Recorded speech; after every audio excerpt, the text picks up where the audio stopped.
Hi, I want to welcome everybody. My name is Jana Compton. I'm your chairperson for Madison County's local emergency planning committee. First, I want to say thank you so much for logging in today and joining us to cover this COVID-19. I'm sorry it's taken this much time to get all this together, but this is ever changing every day. So we've got several. We will be hearing from both. Just a real quick, brief statement from them, and they've got to head out to other meetings. And then you can see our agenda on the front. Please make sure that everybody is muted so we can cover this information because everybody's kind of got to get headed somewhere else. Also, there's going to be a Q&A following Jason Moore's topic, but you will put those questions in chat, and those people who can answer the questions will then come in front of the computer to cover those. Any questions that we're not able to cover during this meeting today, I will email the answers to those questions. Also, at the bottom of this agenda, you see we're going to have a meeting next Tuesday, the 31st at 10 a.m. That meeting will be with myself and Mandy from the chamber. Each week, we will give you updates following last week and this week as far as information changes. If we feel something urgent comes across, we will be in touch before those meetings with you. Please, with anything you have come across, feel free to shoot me an email or give me a call, and I will get that handled as quick as possible. First, I would like to introduce Jackson City Mayor Scott Conger. He would like to talk to you as well.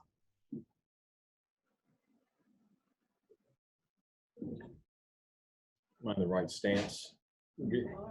Good morning. For taking the time to meet with everyone this morning and doing what you're doing to keep not only your employees safe, but making sure that our economy remains and is sustainable beyond this pandemic. Know that the city of Jackson is working tirelessly to make sure that we're providing the necessary resources and guidance and leadership for everyone in this. And anything that my office can do to answer any questions for you all or to help you out in this process, please let us know. We're going to do everything we can to work with you during this process and make sure that we're all on the same page. Thanks.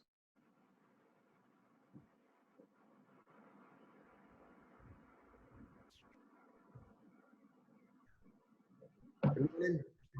Jimmy Harris, Madison County Mayor. Thank you all for being on this call and getting information that you will get this morning. I want to let you know that the city, the county, the chamber, we meet every morning at 8:30. West Tennessee Healthcare, the health department, EMA, and various other people to discuss the current situation and what we need to do, how we need to address it. The directives we put out within the community have all been at the behest of recommendations from our healthcare community. They are tracking our issues. They make recommendations on what we need to do to further protect our community as far as healthcare or this virus.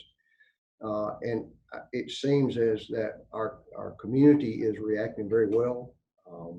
I know on my street, I see lots of people and lots of kids moving around outside, but traffic is lower, and that's a good thing.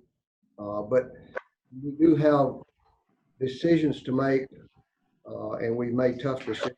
There will be more. I mean, we're dealing in unknown waters, and I just want you to know that when we do decisions, we always consider how it's going to affect our business, our industry, and all like that.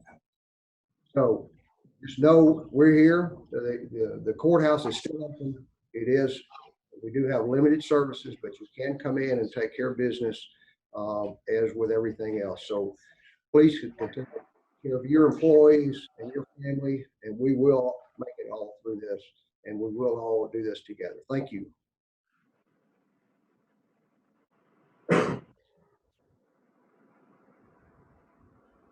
Good morning. I'm Kyle Spurgeon, president of Jackson.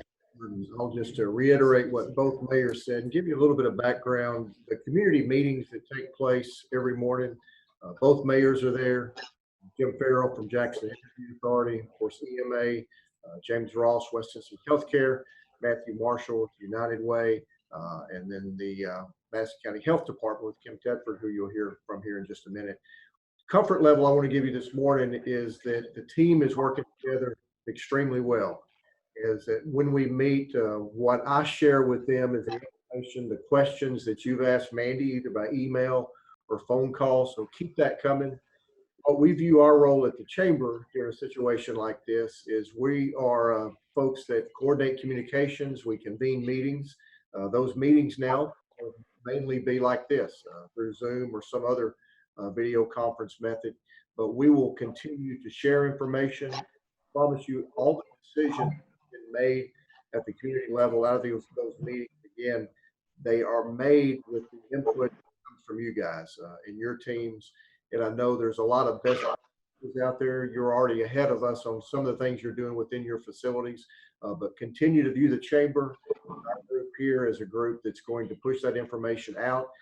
We have a new website, microsite, our site. If you go to jacksontn.com, you can push a lot of your employees to others. It'll continue to be a place where you click on the link jacksontogether.com, where we provide links not only to industries, mainly to a lot of our small businesses. Then health updates will be housed there. Main thing I want to stress before I leave is just continue to push information to us.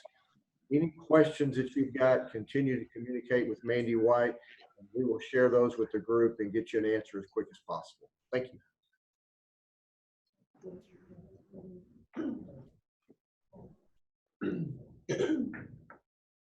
Okay, you guys, we're going to start now with the COVID-19 updates and guidance. I want to ask, please, even if you're on the phone, to make sure to hit mute, because we're going to cover this information pretty quick. So take note, we are recording it. But again, if you're on a phone as well as online, please make sure to hit mute so we don't get that feedback. Thank you. Now I'm going to introduce Kim Tedford. She's our Regional Director of Jackson-Madison County Health Department to cover the COVID-19 updates and guidance. Good morning. I want to thank you for having me here to talk about some protection that you can offer, especially your employees. Let me give you a little bit of an update. We just released to the media this morning at our 10 a.m. media briefing. We do have our second confirmed case in Madison County. It's a 77-year-old female who is hospitalized at Jackson General at the moment. We released our first case, not before last. That was a young girl in Miami. So while both of these cases have a history of travel, the elderly lady had a visitor from New Orleans that came by to visit with her on her way to Michigan. And we feel like that's where she has contracted the disease from. And this lady has traveled on to Michigan and is in critical health there.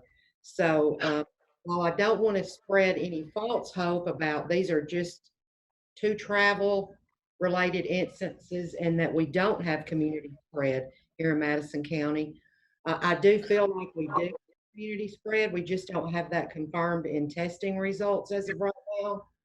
I know this is a scary time. This is the most stressful thing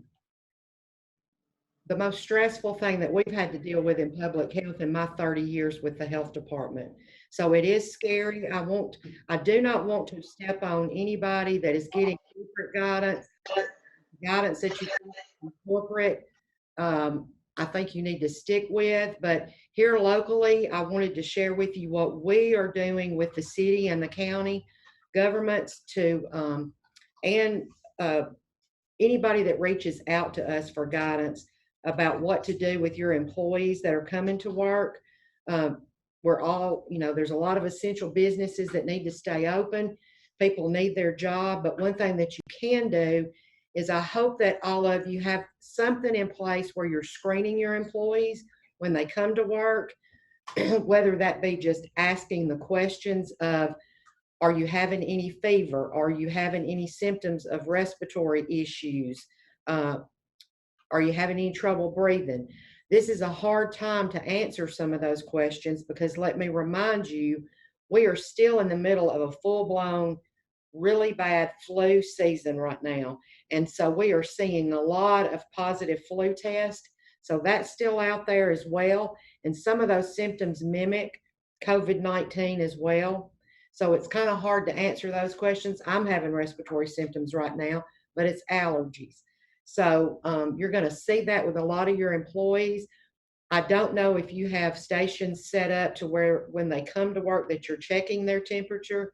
You're going to see on a lot of the CDC, the Centers for Disease Control guidance, a lot of their guidance says 100 degrees. At the local level, we've taken that down to 99.6 and saying anybody that is testing by temperature at 99.6 or above, we're considering that a fever and asking them to go home. Those of you in the industry that have a surgical mask, I would encourage you, if you have an employee that comes to work and is exhibiting a temperature and any of these respiratory symptoms, that you place a mask on them and ask them to go home and call their provider. Please don't send those employees to the emergency room without calling ahead or to their private provider, because a lot of these clinics out in the community, some of them have different guidelines. So when you call, they may tell you to enter a specific door. I know Physicians Quality Care is asking people that come there to call ahead when they reach the parking lot and somebody meets you and tells you what their procedure is. So all these clinics have different procedures. So just make sure you have your employees to call ahead before they go for any kind of testing or seek medical treatment in any way. I wanted to speak a little bit about, I'm sure that you're all doing this, but for instance, within our own health department, I have staff at both entrances at the front and back that are wiping down common areas. I don't know if a lot of you have people out in the community that enter your facilities, but if you'll wipe down those common areas like doorknobs, countertops, any kind of community area, even where your employees gather or you have a concentrated number of employees in an area, just make sure you're doing that. I would encourage you to do that every hour. We have a hotline set up at the health department, and I am so embarrassed that I cannot give you that number. Okay, great. Jana will post that, but I have 2 nurses that are manning that hotline. We're getting multiple calls from the community. You're welcome to call in with any question that you have. If they can't answer that immediately, they will come to one of us or look at guidance and get back with you to help you in any way we can. It's just a busy time for everybody. It's a scary time. We're working really hard. I want to let you know, hopefully this will bring you some comfort, but just like Kyle said, we meet every morning at 8:30, and we're not just looking at the health of the community, but we're looking at the prosperity of the community, the economic impact that this is going to have on the community, and no decision that we make is taken lightly. It's discussed, and I think you're going to see some further restrictions come out. While we're telling everybody to stay at home as much as possible, to self-isolate, stay in your home, only get out when you need to, there are those of us that we still have to come to work every day. So we're screening our employees and anybody that comes into our facility from the outside.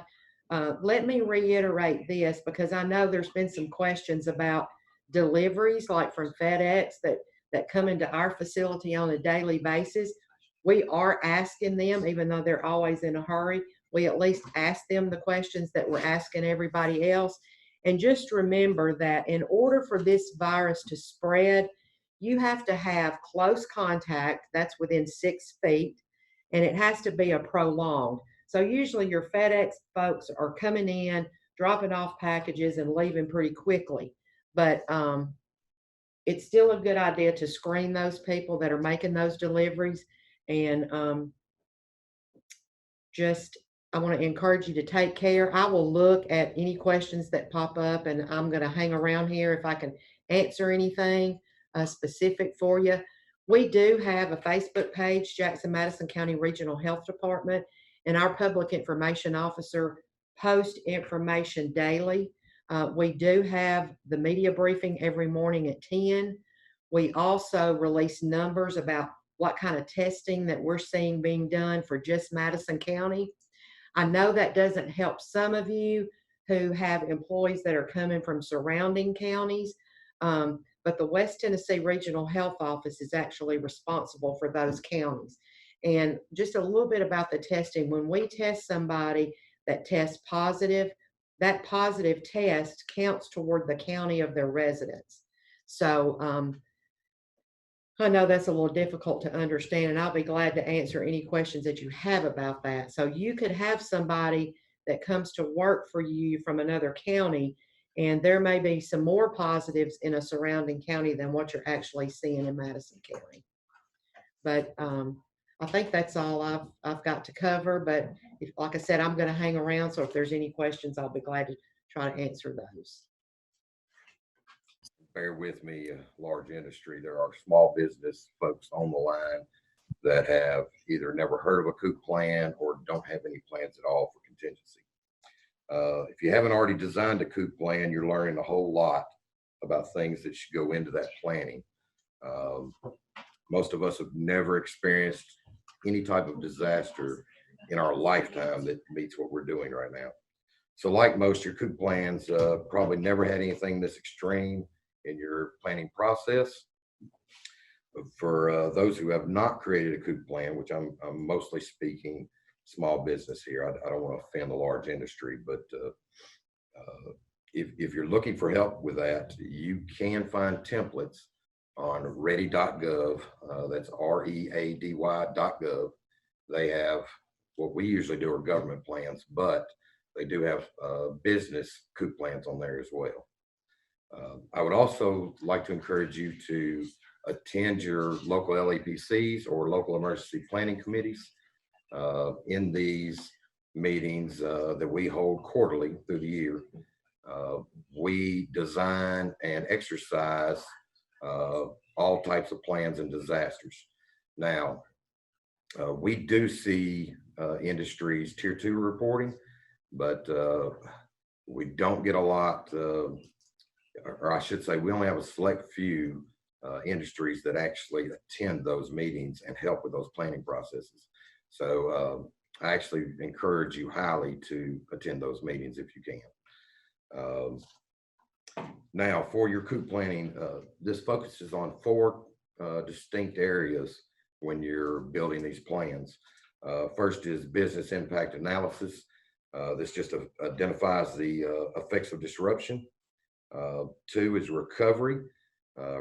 This just builds recovery strategies for you to get back to your normal business operations. 3 is plan development.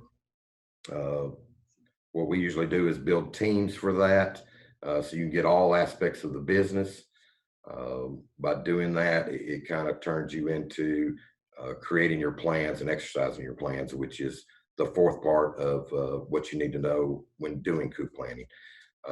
Under exercise and planning, you should 1, test your plan, exercise your plan, and the biggest thing is documenting your planning or documenting your exercise. That will show your deficiencies in your planning, and that will help you on your updates. Lastly, if you need any help with this, you can absolutely contact us at ema@madisoncountytn.gov. And like I said, the FEMA templates that you can use for small business is ready.gov. That's ready.gov.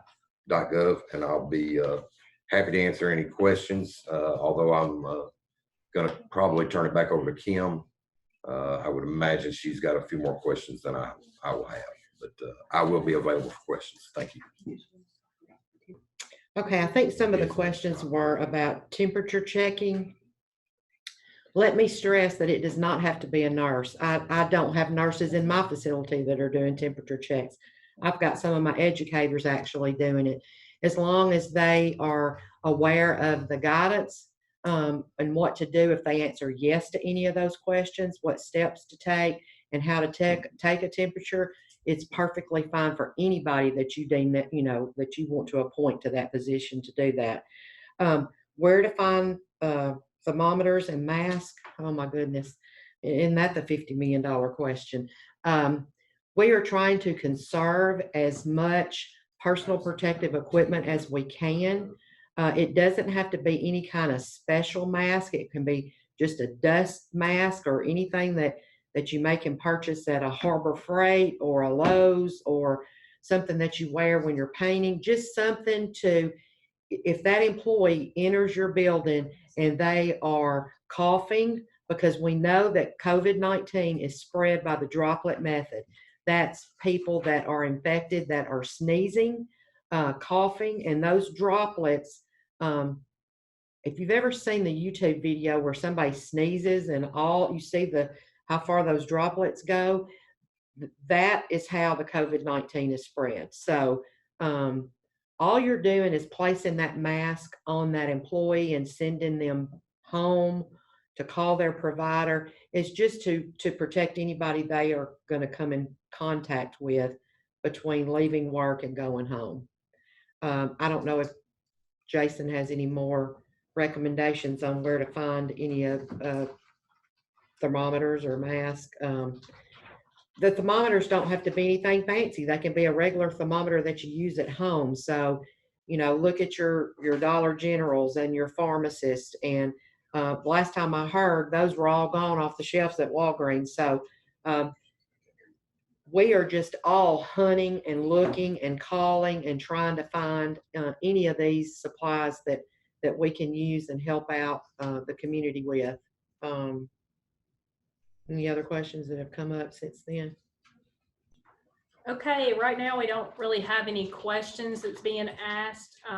Again, I took some notes of the highlights that I will be emailing out to you guys. If you're not on my email address for the local emergency planning committee, please feel free to contact me at my number at 731-467-6209. My email address is jcompton@cityofjackson.net. We would love for you to be a part of the LEPC as we're trying to change some things up in the way things are done. But also, if you have any questions, contact me. I'm going to email out the highlights of this meeting. Look for Mandy and I to send out an email Monday morning with a Zoom link for a follow-up meeting on Tuesday. Any questions before I adjourn to allow Kim and Jason to go to the other meeting? They can ask questions by opening up the chat bar. Yeah, all you have to do to ask a question is open up that chat bar and type that in there, and we can see it here at our meeting. Can you add one thing for me? Mm-hmm. If they're checking oral temps, make sure that's got a plastic sheath on it, and they're changing that. Yeah, just a reminder, as Kim said, if you're checking that temp orally, you want to make sure you're changing out that plastic covering. I'll kind of throw a little something out there that's not great, but we're even having trouble finding the plastic sheeting. EMS Sunday did a test. If you can purchase those little cheap sandwich bags that are super thin that fold over that aren't Ziploc, those will give you a correct temp as well. And you can probably find some Ziploc bags if you can't find the plastic sheeting, because that's what we're going to be using for our employees. You might want to tell the people by phone that they need to ask anything they can unmute. Our people by phone, if you have any questions, feel free. You can unmute to ask that if you would like to. We'll take those just for a few minutes. Again, Kim and Jason have about 5 more meetings they've got to attend before they get to go home tonight. So, right, your next call-in will be March the 31st. Mandy and myself will send those emails out by Monday afternoon at the latest to meet with you guys on Tuesday. If something urgent comes across the table, we will get with you before then for sure. Okay, no more questions. Again, I appreciate you guys logging in, taking time out of your day to do this. I think if we all work together, we'll be able to get through this and be better on the other side, Madison County as a whole. So we will get in touch with you come Tuesday. Please feel free to contact me with any information. Thank y'all.